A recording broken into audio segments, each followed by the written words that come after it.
Keep that imposter syndrome in check. Let that motherfucker know, baby, I'm here. I wouldn't be here if I wasn't supposed to be here.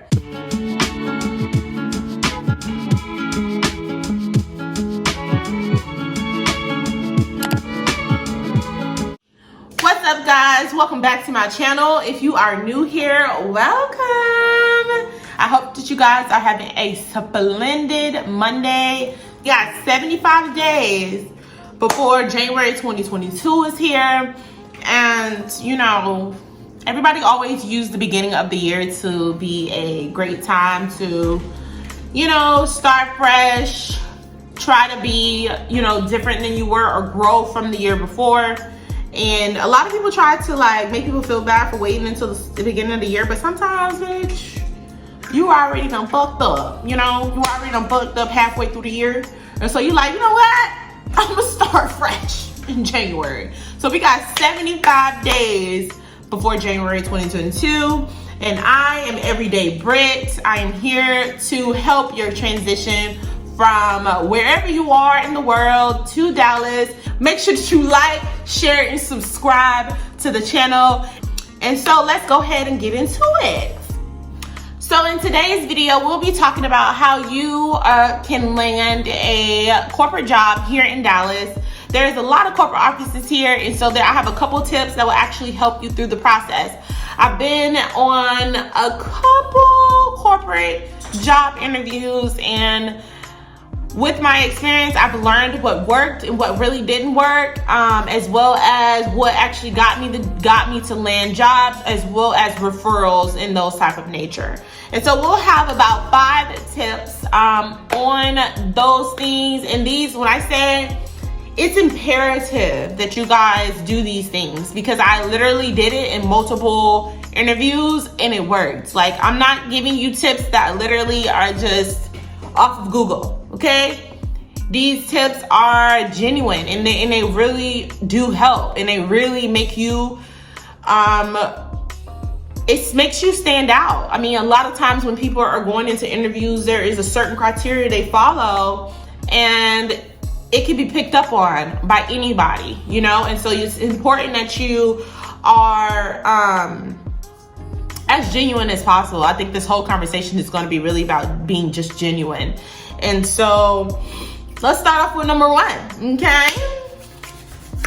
So number 1 tip is to speak mostly about your experience that applies to the job.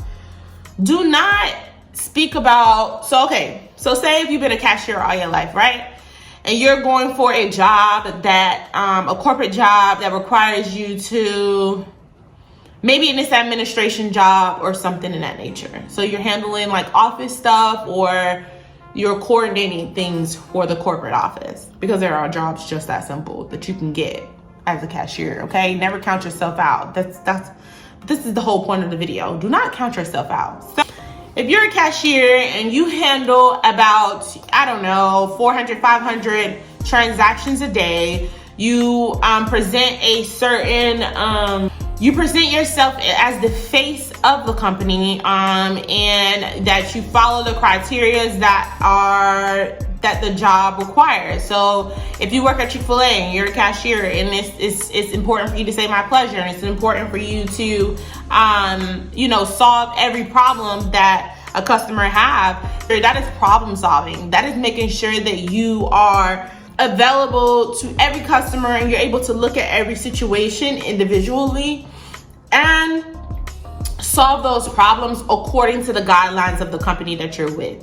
And so there's a lot of ways for you to word that on your resume, but we can put that on a different video. If you guys are interested in that, just comment below and I can tell you how you can change the wording on your resume for your, what you would call the simple job, which I don't think cashiering is simple at all, but you know, for jobs like cashiering or even freaking dishwashing and things of that nature, I can show you how you can word that to make it look more amusing for a corporate office.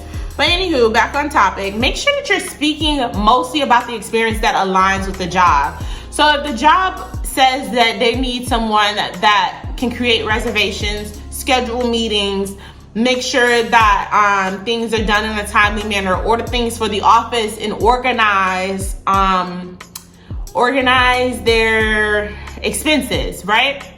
If you have experience of any of those 5 things, you need to speak only of those 2-3 things. If you have only 2 of those things, say if you only have experience, let's see, as a cashier, if you only have experience with when it comes to expenses and making sure that numbers are correct, that's what you need to talk mostly about. Make sure that you bring the topic back to that at all times, because in their minds, as you're speaking about something, and say if you had experience with creating reservations, just in your day-to-day life. I mean, if you schedule your own flights, if you schedule your own hotels, you have experience doing reservations, right? So speak of those things. Talk about those platforms. They're not going to ask you whether or not, oh, where did you do this at? Unless they really truly want to know. But in reality, if you speak confidently and it's really only in your personal life that you do this, and you say, hey, I create reservations on a daily basis to ensure that check-in is on time, make sure that we leave on time, as well as executing the goal on each reservation. So if your goal for your reservation was to make sure that everybody showed up on time, if you planned a big party or something, or a big gathering for your family, or whatever the case may be, and you scheduled that, you can speak on that. Speak on it and be clear. And if they ask you, be like, well, I've only did this in my personal life, but I've done it for things like family reunions or for parties more than 20 people. Like, I'm actually the go-to person. It does not have to be on your resume, but you definitely can speak to it. Once you get in there, you want to speak to it heavy. Make sure that you're speaking to it as heavy as possible about the things that apply to the job. Yes, they're gonna bring up the things that you have no experience in, and that's when you say, hey, I have no experience in that, but I'm a very quick learner, and as you can tell, like, all the when it comes to the other points of the job, I know these very well, and so that will give me enough space and opportunity to learn about the things that I don't know. And that right there lets them know, she understands that this is something she has to learn, or that he understands that this is something that he has to learn. And so therefore, you reminding them, I meet all these criteria. I just need to meet just these 3 or 4 here, but I meet 6 already. So make sure that you only speak about those things. And if you can, when it comes to your resume, if you're applying for a certain job and you really, really, really want that job, I always recommend editing your skills. I always recommend editing your skills to match what the job is requiring. So if the job is requiring that you know about real estate, and you have a little bit of real estate experience simply, by touch and go, not that your job really was mainly consistent of that, but you knew or you are around those type of things, try to input as many of the real estate vocabulary words necessary. Grab a couple of their words that they use in the job description or in the job posting and paste it into your resume. Why? Because the automatic system will actually pull your resume first, because it actually is picking up on those words that are in the job description. And so therefore it will at least get you to the person that is actually physically looking over the resume. And all you really need is for them to call you in. Once you call you in, you use these 5 tips, and I'm sure they're going to offer you, or if they don't offer you, trust me, they're going to keep you on the list for a job opportunity that may come up or whatnot, okay? Because there's always people that have more experience than you. That's always something to consider. Someone's gonna have more experience than you, but we're just betting on them not applying for the job, and we're betting on them just not interviewing as well as you, right? And they say, tell me about yourself. You're gonna speak about yourself, what you're currently doing, and then when you speak about what you're currently doing, speak about only the experiences that apply to them. Do not speak about experiences that does not apply to them. If they need client support, people that have worked with Chick-fil-A, Frito-Lay, or whatever, if you worked in the retail business, and you probably have worked with Coca-Cola and things, if they supply drinks to you and your station, you bring up those things, bring up those interactions. That's what you need to bring up, because that's what they're really looking for, right? You don't want to bring up, oh, if you're a dishwasher and, I wash dishes, on a day-to-day basis and make sure that the plates are out on time and da-da-da-da-da. You don't really want to talk about that too much. What you want to talk about is, okay, I follow a timestamp to ensure that the whole facility is functioning in a timely manner, as well as executing the goal on a daily basis. Does that sound like you wash dishes? Does that sound like you wash dishes? No, it doesn't. So do not waste your time talking about the things that don't matter, because eventually, like, you're just convincing them that you don't.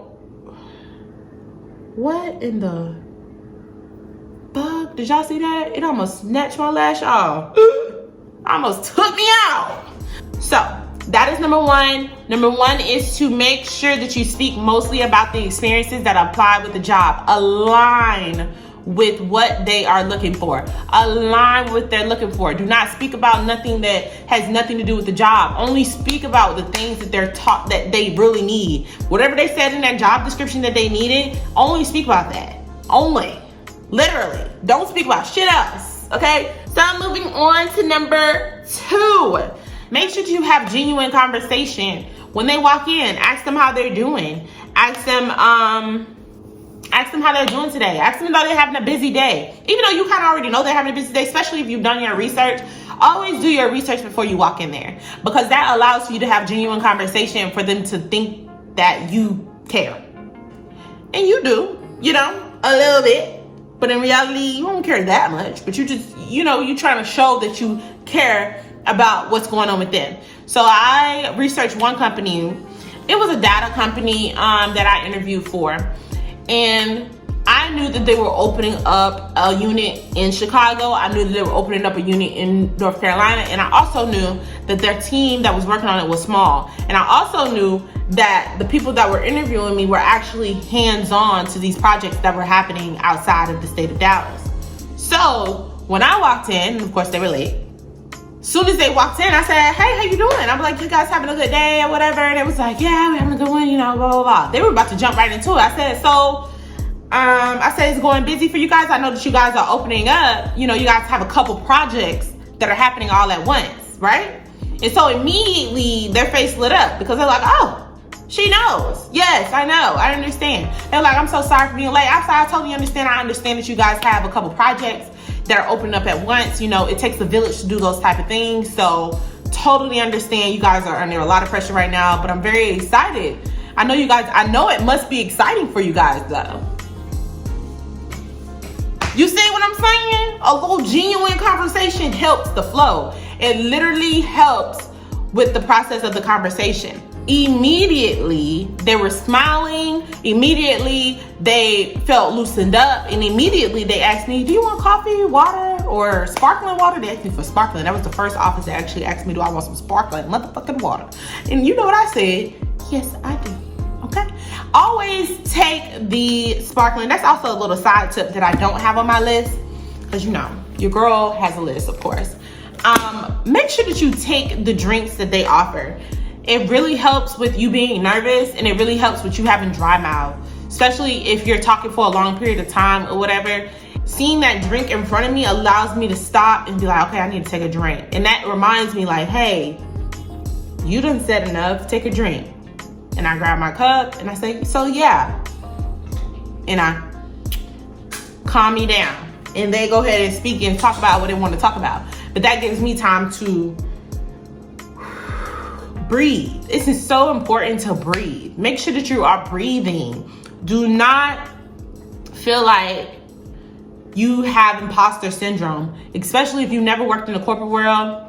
I personally have never worked in the corporate world, and so it's very easy for me to have imposter syndrome when I am interviewing for a job, because I know that I've never even been in that predicament. You know what I'm saying? So that nervousness and that feeling of like I don't belong here really comes upon you at those times. But know that you belong there, because first of all, you got there, and now that you're there, it's time for you to execute. It's time for you to make them feel comfortable and fall in love with your personality. If they're not gonna fall in love with your resume, they're gonna fall in love with your personality and say, you know, I really like this girl. I think that she is smart enough to learn it. I think she's smart enough. She's nice enough. She's outgoing. She's a great spirit. Da, da, da, da. You want them to say everything else about you, especially if your resume don't hit the spot. Like my resume, I'm all food service. I've never worked outside of anything else other than food service. So me transitioning into the corporate world it's a complete change. Yeah, don't feel like you don't belong there, because in reality, that hiring manager definitely feel like you belong there, because they wouldn't waste their time by even inviting you if they didn't feel like, okay, this person could work out. Even if they saw your resume and said, they don't hit all the spots. When they call you in, they already know you don't hit all the spots. So now it's time for you to show your personality. So be as genuine as possible and have a little bit of conversation. Make them laugh. You know what I mean? Say little jokes, things that you find is funny, as long as it's not inappropriate. Say that shit, girl. Say that fucking shit. Trust me, they gonna laugh about it, even if they think it's corny. You know, the fact that you laughed at your own joke, they're gonna be like, this girl here is quirky but funny. Okay, they're gonna feel, you know, they're gonna feel that good energy from you, and that's all you really need them to do, because they already know that you don't necessarily hit the mark. And so really they're just trying to see if you will fit in. Cultural wise, will you learn fast? Will you know, get along well with the team? That's really what they're looking for, especially if they already know that you don't hit all the bars. Does that make sense? And moving on along. So number 3 on my list as a tip to how you can land a corporate job here in Dallas is to make them feel like you want the best for them. Okay? They'll say, oh, we have other candidates that we are interviewing or whatever, you know, it's crazy, blah, blah, blah. So to make them feel like you care more about that company's mission than you care about yourself, you said, I understand the importance of the job just based off of the job description of our conversation today. So I think it's very important that you continue to, so I think it's very important that you choose the person that is right for the job and that can execute the job properly, as well as has the best experience and the best personality to fit in the culture of the business. Because in their mind, they're taking it as, wow, this girl doesn't even work here. She doesn't even, you know, she's never worked for this company, and she literally cares more about the success of this company than she cares about herself getting this job. Everybody else that is interviewing the job is literally trying to say, pick me, pick me, pick me. And by you saying that, hey, make sure that you make the right decision. It's important. You know, I know there's going to be people with different experiences and things like that. Take your time on this. I totally understand if it takes you guys a couple weeks to get back, because it is an important decision, and it has to be a good decision for you as well as the person that is being hired on. Boom, it works like a fucking charm. Like, I kid you not. I lit up everybody's face, and I've been in corporate interviews with one person in the room, 2 people, as well as up to 5 people in the room. And I kid you not, lit up their faces quickly. You hear what I'm saying? Because it's me saying that without me actually saying it. I'm not tooting my own horn by like, oh, I care more about you guys. I'm not literally saying, oh, I care more about your corporate mission than I do about myself getting a job. I'm literally telling them what they already know. You know, and mostly everybody that interviewed before me most likely was saying, just pick me. They really weren't, you know, caring more about whether the decision was the right decision or not. And then the 5th tip that I have is to always ask questions, but make sure this question is something that you can make circle back to you. So this is one of my best questions that I love. I love this freaking question, and I ask it in every interview that I'm in. I don't give a darn. You know, I literally said it in all 5-6 interviews that I went on. I asked the same question, and the same question got the same reaction. Like, literally, if it was a guy or a girl, they were like, that's a really good question. And if you can get them to think, you have impressed them. You know what I mean? Even if you do not get the job, and don't go in there thinking like, I really, really, really need a job, it's best to search for a job when you already have a job, because that let goes a lot of the pressure. Or search for the job when you're not in like a tight spot. Do not interview for a job if you're in a tight spot, because it's going to show. It's going to show in your conversation. It's going to show in your questions that you ask. It's going to show in your nervousness. But if you're comfortable in the situation that you're in, so say if you're out of the state right now and you are interviewing for a job, but you haven't moved yet, you know what I mean? You don't really have a set date. That is the best time to interview, because you're not feeling like you're under so much pressure to get this job. You're just trying to feel them out just as well as they're filling you out, because at the same time, the job needs to be good for you as well as it's good for them. You have to like these people just as much as they have to like you. You don't want to work for somebody that you don't like. And I make it clear in my last tip. You're making it clear like, hey, I have to like you just as well as you have to like me. So make sure that this is a decision that works for you. I personally love the job. I think that this will work great for me, but it's important that you feel the same way. Nobody likes to come into a job where someone's uncomfortable with the decision that was made. You see what I'm saying? And by making that clear to them, that lets them know that one, you're an adult. Two, you're looking for a career. You're not looking for just a job. And a lot of times they do not want to hire somebody that's just looking for a job, because they know that they may have to replace that person again sooner or later. Does that make sense? Even if you know you are going to leave that job in 2 years, do not make them feel like that is the case. Always make them feel like you're going to be there for a decade. Okay.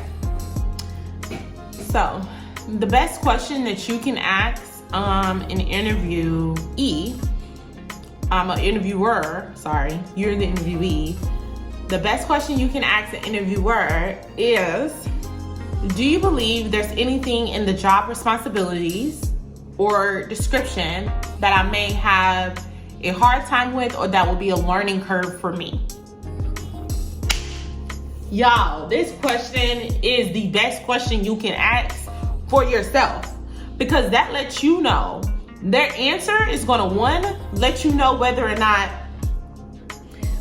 they feel uncomfortable about you in the position. Okay. Two, whether or not there's something that, it's going to let you know what you can further talk about to convince them that is not an issue. And three, it also lets you know whether or not, they're sold on you or not. Okay. When they answer this question, a lot of the times the reaction I get is like, oh wow, that's a really good question. And then they sit there and they think, because a lot of times they're not thinking about that in that predicament. They're listening to you, they're taking their notes, but you're actually making them answer a question that they're probably going to ask themselves anyway when they walk away and they do when they analyze all the interviewee notes and see who will fit best.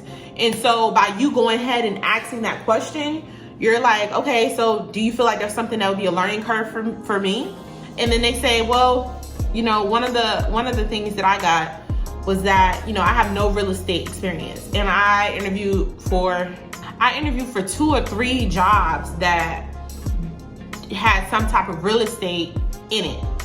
And so both of those positions, they said, I feel like, when it comes to everything else, you hit that on the head.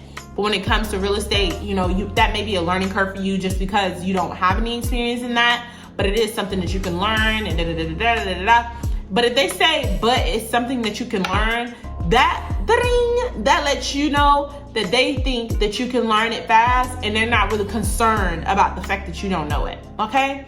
Now, if they say what they need to say, like if they were to say, I feel like real estate is going to be a big learning curve for you. The job really requires that, and da-da-da-da-da. And they never say it's easy to learn. If they never circle back to make it where you're comfortable with that, that means that they are really concerned about that.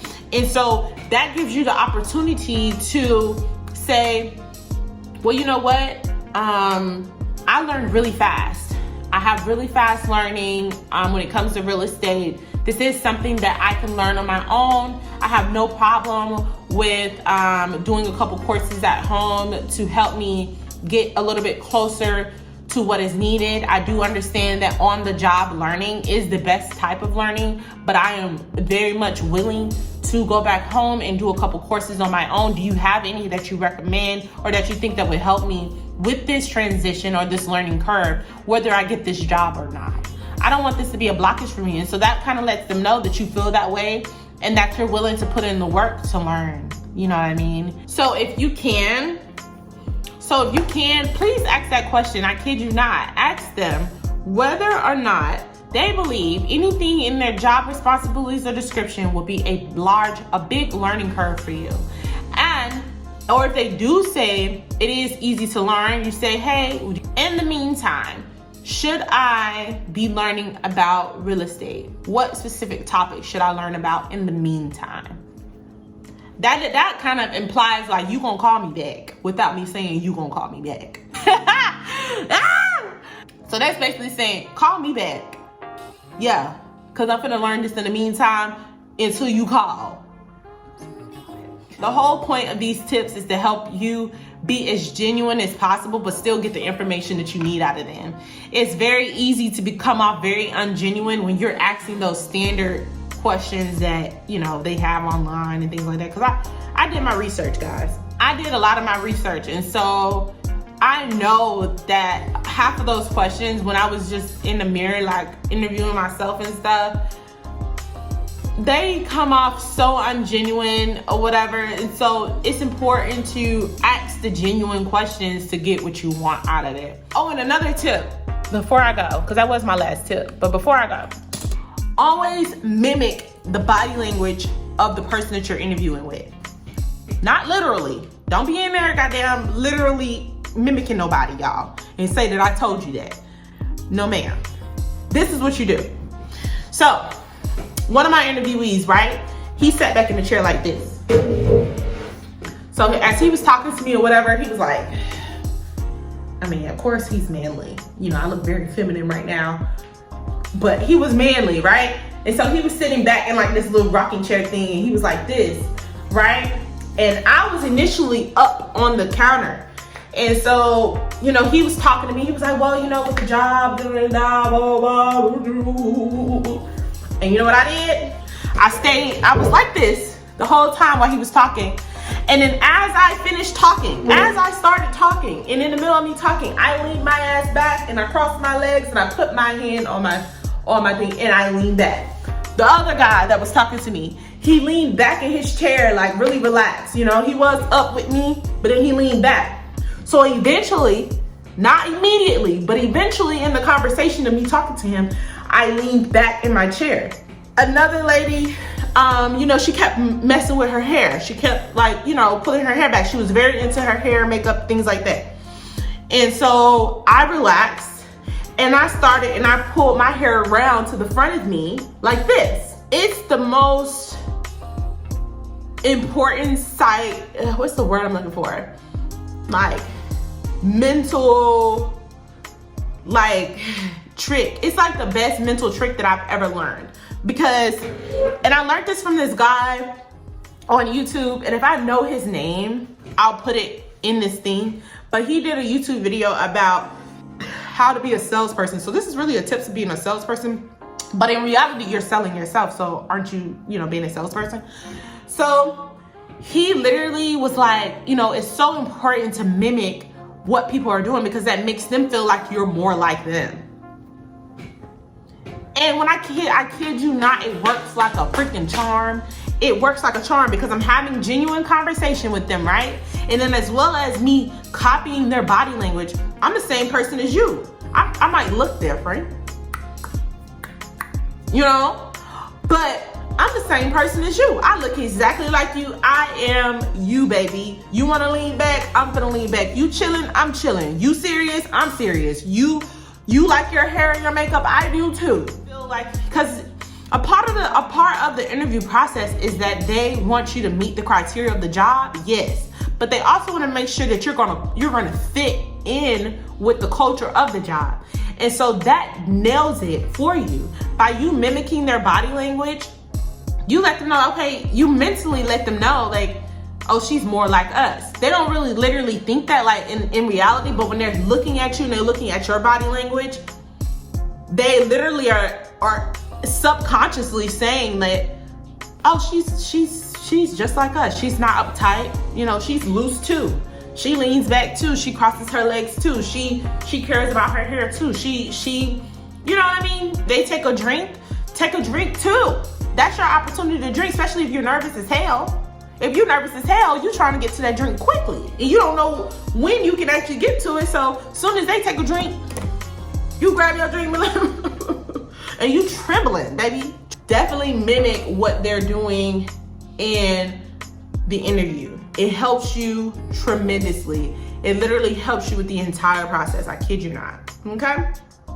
So we're just gonna do a quick recap of those tips. So first tip is to speak mostly about the experience that applies to the job.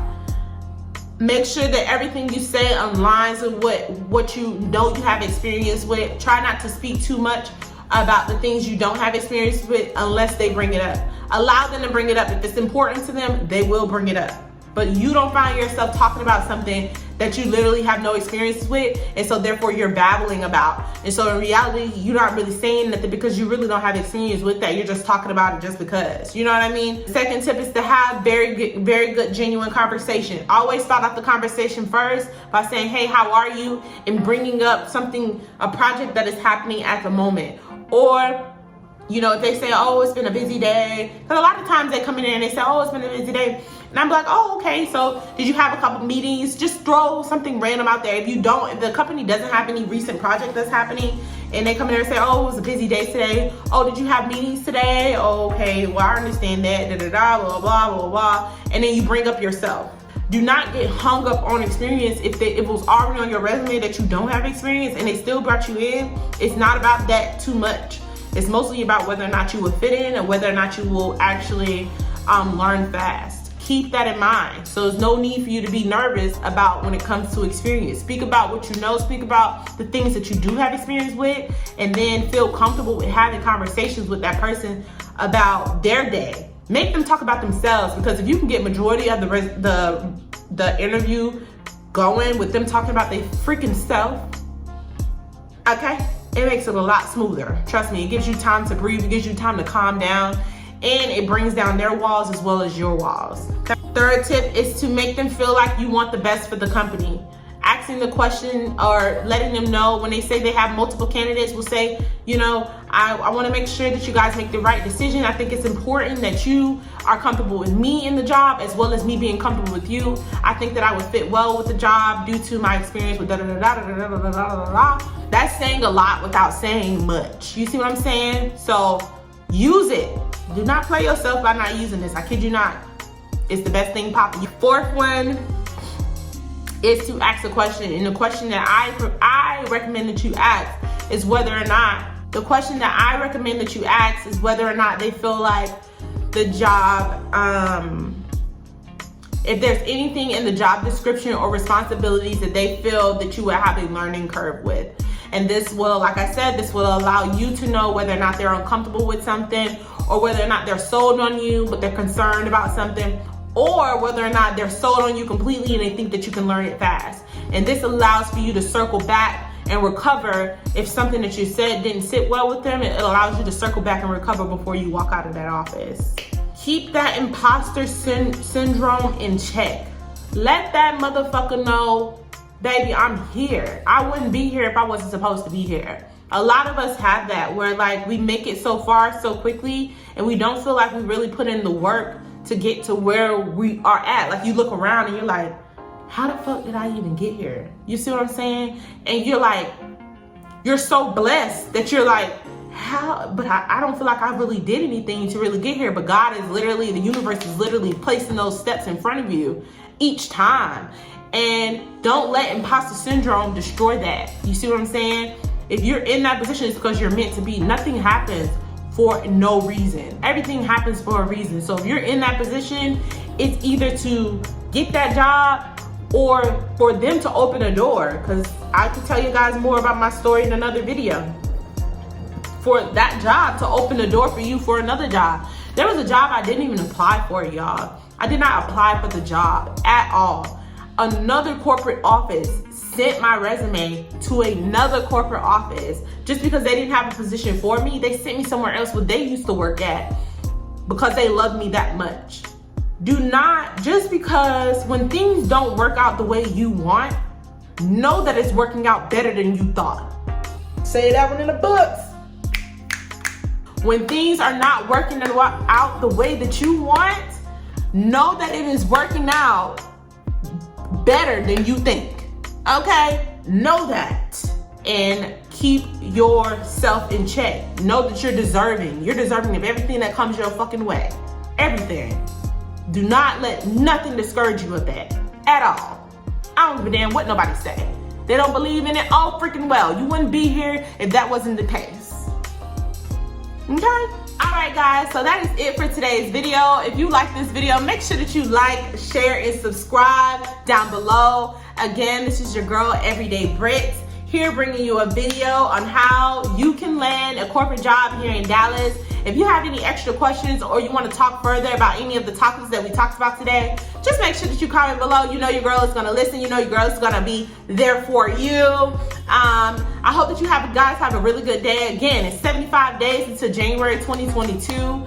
It is going to be a new year. Go ahead and start writing your goals for the year. Go ahead and start letting yourself know that you are that, okay? Or you are that, okay? You fill in the blanks how you choose, okay? So make sure you like, share, and subscribe to the channel. This helps the channel to reach someone that needs the help from your girl, Everyday Brit. I will be back again with another video soon. I'm probably going to be cleaning this house because, baby, it's a hot mess in here. And so I probably will be posting a cleanup video this week sometime. So look out for that if you would like to see me transition my house back into serenity, because right now it's a fucking hellhole. Okay? I hope that you guys have a great day. And again, thank you for watching my channel. Bye-bye.